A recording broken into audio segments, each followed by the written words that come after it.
April 12, 1945, Washington, D.C. Harry S. Truman is sitting in his office in the United States Senate when the message arrives. It is short, urgent. He is asked to come to the White House immediately. No explanation, no preparation. Minutes later, in a quiet room upstairs, Eleanor Roosevelt looks at him and says the words that will fracture history into a before and an after. The president is dead. Truman later says his first thought is not of power, but of fear. "Is there anything I can do for you?" he asks her. She shakes her head. "Is there anything we can do for you?" In that moment, an ordinary Midwestern politician becomes the most powerful man on earth, without warning, without transition, and without a clear map of how a world war ends. Outside the White House, the war still rages. In Europe, Adolf Hitler's Reich is collapsing in slow, violent motion. Soviet artillery pounds Berlin day and night. Entire cities burn, not as symbols, but as homes filled with civilians who longer know which side will claim them tomorrow. In the Pacific, American Marines fight island by island against an enemy that refuses surrender.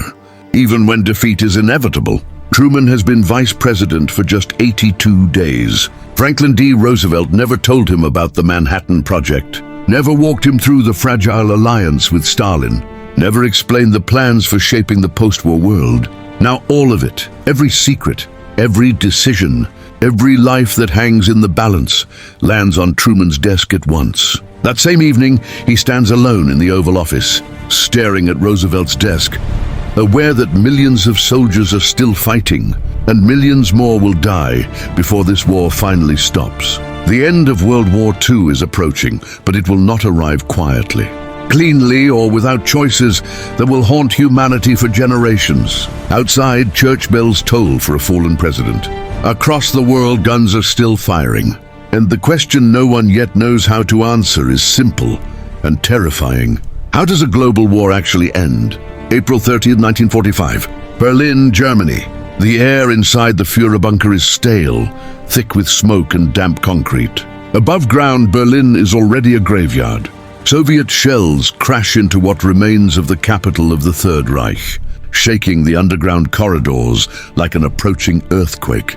The war that Adolf Hitler began in triumph is ending in ruin beneath his feet. Hitler is 56 years old, but he looks decades older. His left hand trembles uncontrollably. His voice is weak, drained of the certainty that once held millions spellbound. Around him, his generals speak in half-truths and silences. The armies he once commanded no longer exist. The relief forces he keeps demanding are ghosts on a map. Shortly after 3:00 p.m., Adolf Hitler retreats into his private room with Eva Braun. A gunshot echoes through the bunker. When the door is opened, the dictator lies dead, a pistol at his side. Eva Braun has taken cyanide. Their bodies are carried outside, doused in gasoline, and burned in a shell crater as Soviet troops close in only blocks away. The man who plunged the world into war is gone, but the war does not end with him. In the streets above, boys in Hitler Youth uniforms and elderly men armed with old rifles continue fighting. Entire neighborhoods become killing fields. The Red Army advances building by building, room by room, losing thousands of soldiers in the final days for a city that is already defeated. On May 2nd, Berlin officially surrenders. Red flags rise over the Reichstag, a shattered symbol of Nazi power. For the Soviet Union, it is vengeance, victory, and unimaginable loss. More than 20 million dead over 4 years of war. But across the Atlantic, Truman understands something critical. Germany's collapse does not mean peace. The war in Europe is nearly over, but the war in the Pacific is far from finished. And even in Europe, the question of what comes next is already tearing at the fragile unity of the Allies. As Berlin falls, armies pause, not to celebrate, but to look at one another across newly drawn lines. The fighting is ending. The reckoning is just beginning. May 7, 1945, Reims, France, at 2:41 a.m., inside a modest red brick schoolhouse serving as Allied headquarters. A German general named Alfred Jodl signs a single document that will echo across history. His hand moves slowly. The room is silent, except for the scratching of the pen. There are no speeches, no music, no ceremony worthy of the moment. Germany surrenders unconditionally. The war in Europe, 6 years of mechanized slaughter, genocide and total destruction, is over. News spreads outward like a shockwave. In London, crowds flood Trafalgar Square. Strangers embrace. Church bells ring until their ropes fray. In Paris, people climb lampposts, weeping and laughing at the same time. In New York, Times Square becomes a sea of faces, noise, and relief, an entire city exhaling at once. May 8 is declared Victory in Europe Day, but victory tastes different depending on where you stand. In Warsaw, there is no city left to celebrate in. In Berlin, families dig through rubble for the bodies of the missing. Across Eastern Europe, Soviet troops replace Nazi banners with red ones, and liberation quietly begins to look like occupation. And in Moscow, Stalin refuses to recognize the surrender signed in France. He demands a second ceremony, one held in Berlin under Soviet authority. On May 8 late at night, the Germans sign again. In the Soviet Union, the war ends on May 9th. A day marked by triumph, sacrifice, and a memory of loss that will shape Russian identity for generations. May 1945, Europe. The guns fall silent, but the silence is uneasy. Across the continent, the scale of what has happened begins to surface. Allied soldiers push open the gates of places that were never meant to be. Seen, Dachau, Buchenwald, Bergen-Belsen. Inside, they find the living dead, starving prisoners, piles of bodies, the unmistakable machinery of mass murder. Hardened men who survived Normandy and the Ardennes break down in tears.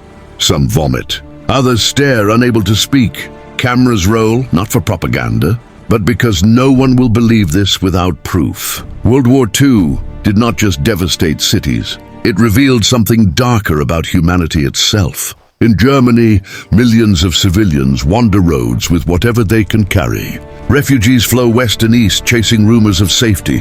Entire nations are displaced. Children search for parents who will never come back. There is no clear line between enemy and victim anymore, only survivors. At the same time, the Allies turn toward judgment. In London, Washington, and Moscow, discussions begin about accountability. For the first time in history, leaders talk seriously about putting an entire regime on trial. Not just soldiers, but architects of war and genocide. The word crimes against humanity enters the global vocabulary. Meanwhile, Harry Truman faces a reality. Roosevelt understood well. The alliance that won the war was built on necessity, not trust. Soviet forces control Eastern Europe. American and British troops hold the West. Each side watches the other carefully, measuring intentions, reading movements, calculating futures. The war against Nazi Germany is over, but a new kind of conflict is quietly taking shape. And far from Europe, across the vast Pacific Ocean, the deadliest chapter of World War II is still unfolding. Their surrender is not coming easily, and the cost of ending the war is about to become unbearable. June 1945. The Pacific Ocean. The war that ended in Europe shows no sign of ending here.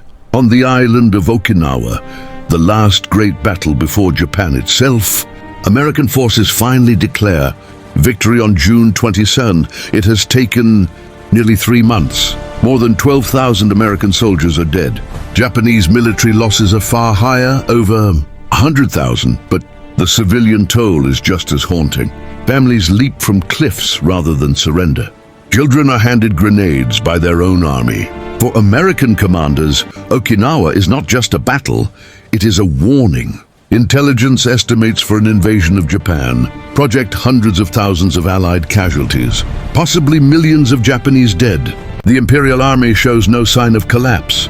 Even now, Japanese cities burn under conventional bombing, yet the government refuses unconditional surrender. In Washington, President Harry Truman is handed a file marked top secret. Inside is the truth Roosevelt never shared with him, a weapon unlike anything ever built. A single bomb capable of destroying an entire city. The Manhattan Project, $2 billion. Hundreds of thousands of workers and years of secrecy has reached its final stage. The question is no longer if it will work. but when and whether it should be used. In July, Truman travels to Europe for the Potsdam Conference. Meeting with Winston Churchill and Joseph Stalin, the war in Europe is finished. But the future of the world is being negotiated behind closed doors. Borders are redrawn. Germany is divided, and beneath polite conversation, each man understands that power now lies in what cannot yet be seen. On July 16, 1945, in the New Mexico desert, the sky turns white. At 5:29 a.m., the first atomic bomb is detonated at the Trinity test site. Observers watch a rising fireball form a mushroom cloud stretching into the heavens. One scientist whispers, "Now I am become death." Truman is informed shortly after. He knows in that instant the nature of the decision before him. End the war quickly or prepare the world for something it has never faced before. July 26, 1945. Potsdam, Germany. The Allied leaders issue a final warning to Japan. It is called the Potsdam Declaration. Its language is firm, almost cold. Japan must surrender unconditionally or face prompt and utter destruction. There is no mention of the atomic bomb by name, only the promise of annihilation. In Tokyo, the message is received, debated, and ultimately ignored. The Japanese cabinet is divided. Some leaders know the war is lost. Others believe one final catastrophic battle might force better terms. The emperor remains silent, watching, waiting. Harry Truman returns to the United States, carrying the weight of a decision no human being has ever faced. On August 6, 1945, at 8:15 a.m., the sky above Hiroshima is clear. A single American B-29 bomber, Enola Gay, releases a bomb nicknamed Little Boy. 43 seconds later, the city disappears in a blinding flash. The temperature at ground zero rivals the surface of the sun. Buildings vaporize. Shadows of human beings are burned permanently into stone. By nightfall, Hiroshima is a wasteland. Tens of thousands are dead. Many more wander the ruins with skin hanging from their bodies, unaware that they are already dying. In Washington, Truman addresses the nation. He calls the bomb the greatest achievement of organized science in history. He warns Japan that more destruction will follow unless they surrender. Japan does not. 3 days later, on August 9, 1945, another bomb falls, this time on Nagasaki. Terrain limits the blast slightly, but the devastation is absolute. And on the same day, the Soviet Union declares war on Japan, shattering Tokyo's last hope of mediation. Inside the Imperial Palace, the unimaginable finally becomes unavoidable. The war cannot be won. The nation cannot survive another blow like this. For the first time in Japanese history, the emperor prepares to speak directly to his people. The world holds its breath. August 15, 1945. Tokyo, Japan. At exactly noon, radios across Japan crackle to life. Families kneel on tatami mats. Soldiers freeze where they stand. Factory workers stop mid-motion. Many have never heard the emperor's voice before. It is considered sacred, almost divine. Emperor Hirohito speaks slowly, formally in language so restrained that some listeners do not immediately understand what he is saying. He does not use the word surrender. Instead, he speaks of enduring the unendurable. He explains that the war has developed not necessarily to Japan's advantage, but the meaning is unmistakable. Japan has surrendered. For millions of Japanese citizens, the moment is disorienting. Some weep with relief, others collapse in shame. A small number of officers commit suicide, unable to accept defeat. Years of absolute certainty, of sacrifice, of obedience, of promised victory, vanish in a single broadcast. Across the Pacific, celebrations erupt. In San Francisco, New York, Sydney, and London, crowds pour into the streets. VJ Day becomes a release unlike any the world has ever known. Sailors climb lampposts. Strangers kiss. Fireworks light up cities that have spent years in blackout. But beneath the joy lies something darker. In Hiroshima and Nagasaki, the dead are still being counted. Radiation sickness spreads invisibly. Survivors begin to realize that the weapon that ended the war may continue killing long after the fighting has stopped. And even as the guns fall silent, the world's leaders understand that peace is not the same as resolution. Japan has agreed to surrender, but the war is not yet officially over. The final act is still to come. September 2, 1945. Tokyo Bay. The battleship USS Missouri sits motionless on the water, its steel deck gleaming under a late summer sun. Around it, an armada of Allied ships forms a silent ring of power. Overhead, hundreds of aircraft circle in perfect formation, not to attack, but to witness. Shortly after 9 a.m., Japanese officials climb aboard. They walk carefully, deliberately dressed in formal black coats. Some carry the physical weight of defeat in their posture. Others keep their eyes fixed forward, refusing to look at the assembled Allied commanders. General Douglas MacArthur stands at the center of the deck. He does not raise his voice. He does not gloat. When he speaks, his words are measured, almost restrained. This moment is not about triumph, it is about finality. At 9:08 a.m., the documents are signed. Japan's surrender is official. World War II is over. The ceremony lasts barely 20 minutes.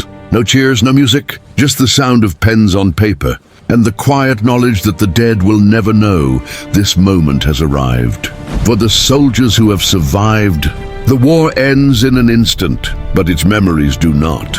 Across Asia and the Pacific, prisoners of war are finally freed. Many are skeletal, broken by years of captivity. Some are too weak to stand when liberation comes. In Japan, American occupation begins immediately. MacArthur assumes near-total authority over the nation. His task is unprecedented: to dismantle a militaristic empire and rebuild it into a peaceful state, without destroying the society itself. The old order has fallen, but the shape of the new world is still uncertain.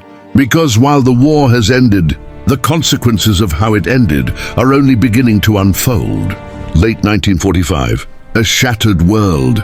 From the air, Europe looks like a continent bombed back into the 19th century. Railways are twisted. Bridges lie in rivers. Entire cities, Dresden, Warsaw, Cologne, are reduced to skeletal ruins. Winter approaches, and millions face hunger, homelessness, and disease. In Germany, the nation is carved into occupation zones controlled by the United States. Britain, France, and the Soviet Union. Former Nazis are removed from power, interrogated and arrested. Ordinary Germans are forced to confront what was done in their name, sometimes through photographs, sometimes by being marched through the camps themselves. In November 1945, the world gathers in Nuremberg. For the first time in history, leaders of a defeated regime are placed on trial before an international court. Hermann Göring, Joachim von Ribbentrop, Albert Speer. The charges are unprecedented: war crimes, crimes against peace, crimes against humanity. The courtroom is tense, heavy with the weight of moral reckoning. Survivors testify. Film footage of the camps is shown. Defendants sit stone-faced, some defiant, others hollow. The message is clear. Starting a war of aggression is no longer an act without consequence. Meanwhile, in Asia, Japan undergoes its own transformation. Its military is dismantled. A new constitution is drafted, one that renounces war entirely. Emperor Hirohito remains on the throne, but no longer as a god. He becomes a symbol, not a ruler. Yet even as justice is pursued and nations rebuild, the alliance that won the war begins to fracture. The United States and the Soviet Union no longer see each other as partners. They see each other as threats. And in the ruins of World War II, a new struggle is quietly taking shape, one that will define the rest of the century. March 5, 1946. Fulton, Missouri. Standing on a small college stage in the American Midwest, Winston Churchill delivers a warning to a world that is still exhausted from war. His voice is calm, his words precise. From Stettin in the Baltic to Trieste in the Adriatic, he says, an iron curtain has descended across the continent. The line lands with force. What had been whispered in diplomatic cables is now spoken aloud. The unity of the wartime allies is gone. Across Eastern Europe, Soviet-backed governments tighten their grip. Poland, Hungary, Romania, and Bulgaria drift firmly into Moscow's orbit. Elections are controlled, opposition silenced. For many in the West, liberation has turned into another form of domination. In Washington, American leaders reassess their role in the world. The United States has emerged from the war with its industry intact, its military unmatched, and its influence global. Retreat is no longer an option. In March 1947, President Harry Truman addresses Congress. Greece and Turkey, he warns, are on the brink of collapse under political pressure and instability. The United States must choose whether to act or allow chaos to spread. The Truman Doctrine is born, a commitment to support free nations resisting subjugation by armed minorities or outside pressures. It is a promise and a declaration that America will shape the post-war world. Soon after, Secretary of State George Marshall proposes a massive economic recovery plan for Europe. Billions of dollars flow westward, rebuilding cities, stabilizing governments, and tying nations to the American economic system. To the Soviet Union, these are not acts of charity. They are acts of containment. The war has ended, but peace has not arrived. Instead, the world has entered a new era, one defined not by open battlefields, but by ideology, fear, and the shadow of nuclear fire. Late 1947, the world watches anxiously. The post-war map of Europe is no longer a reflection of natural borders, but of spheres of influence. Berlin, once the proud capital of a unified Germany, becomes a divided city. The Soviet sector isolates itself. Roads, trains, and waterways connecting it to the West are cut off. Supplies dwindle. Starvation looms. In response, the United States and its allies mount the Berlin airlift. For nearly a year, planes laden with food, coal, and medicine fly around the clock, sustaining nearly 2 million people. Pilots endure bitter cold, turbulent skies, and the constant knowledge that a single mistake could cost lives.